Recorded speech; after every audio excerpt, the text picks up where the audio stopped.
Story: The Man Who Sued Himself and Won. Sort of. Based on the real case of Erica Murray and similar legal oddities, but the most viral version comes from a prisoner named Robert Lee Brock. Imagine waking up one day, going to court, and saying, "I am suing myself." No, not your neighbor, not your boss, yourself. And somehow, this became a real legal case. Welcome back to True Funny News, where real life makes zero sense. Our story begins with a man named Robert Lee Brock. He was an inmate in Virginia, USA. And like many prisoners, he had time. A lot of time. So instead of reading books or exercising, he came up with an idea so strange, it made legal history. In 1995, Brock filed a lawsuit against himself. Yes, he claimed that he violated his own religious beliefs by getting drunk and committing crimes. And because of that, he demanded $5 million in damages. But wait, it gets better. Brock had a plan. He said, "Since I am in prison, I cannot work, so the state should pay the money on my behalf." Let that sink in. He sues himself, but wants the government to pay. This is either 200 IQ or 0 IQ. When the court received this case, they probably thought it was a joke. But legally, they had to review it. The judge looked at the case, looked again, and probably questioned all his life choices. In the end, the case was dismissed, but not before becoming one of the strangest lawsuits ever recorded. Think about it. He created a situation where he's the criminal, the victim, and the witness. 0 witnesses needed. 100% guaranteed argument with yourself.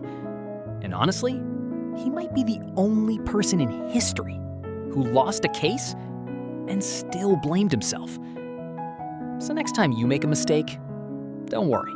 At least you didn't sue yourself for it. This is a real story and proof that sometimes humans are weirder than fiction. If you could sue yourself, what would it be for? Answer on comment and like and share. See ya.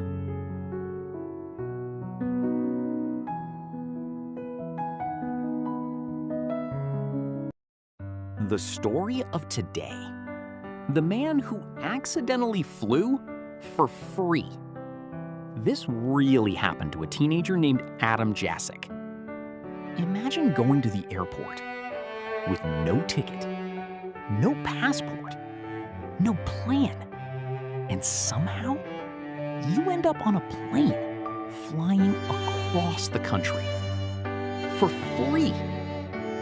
This is not a movie. This actually happened.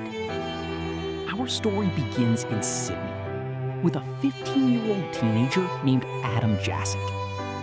He wasn't rich, he wasn't a hacker, he didn't have a secret identity.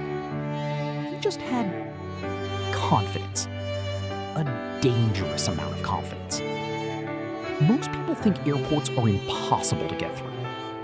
Security checks, boarding passes, staff, no suspicion, just vibes. But every story has an ending. When he arrived, something felt off. Authorities eventually realized, wait, this guy shouldn't be here. And that's when the adventure ended. So, next time you struggle at airport security, remember, some guy once walked through everything like he owned the place. The real story behind the famous movie, The King and I, 70.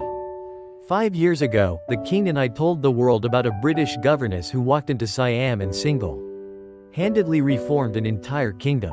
The musical version. Anna Leonowens refuses to bow to the king. She teaches the royal children Western ideas. She fights slavery and pushes women's rights. Eventually, she wins over the king and changes Siam forever through sheer willpower. The real story? More complicated. Anna Leonowens was real. She was a schoolteacher hired in 1862 by King Mongkut of Siam, modern-day Thailand. But she didn't reform Siamese society. She didn't end slavery. She didn't raise the next king.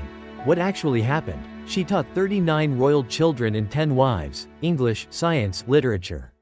For 5 years. Then she left. King Mongkut was already modernizing. He spoke English, studied astronomy, hired Western advisors before Anna arrived. He didn't need convincing. Slavery wasn't abolished until 1905, 38 years after Anna left, by King Chulalongkorn. He was 15 when Anna taught him. Thailand banned The King and I. The royal family said it was inaccurate and disrespectful. Still banned there today. Anna wrote a memoir later. 2 novels were based on it. Then Rodgers and Hammerstein turned it into a Broadway hit in 1951. The musical got one thing right. Anna was plucky. She did stand up to the king over things like where she'd live and how she'd be treated. It invented the rest. She didn't reshape a nation.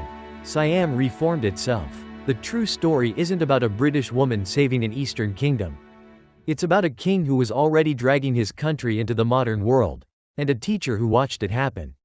The story of today. The GPS that sent a man into a lake.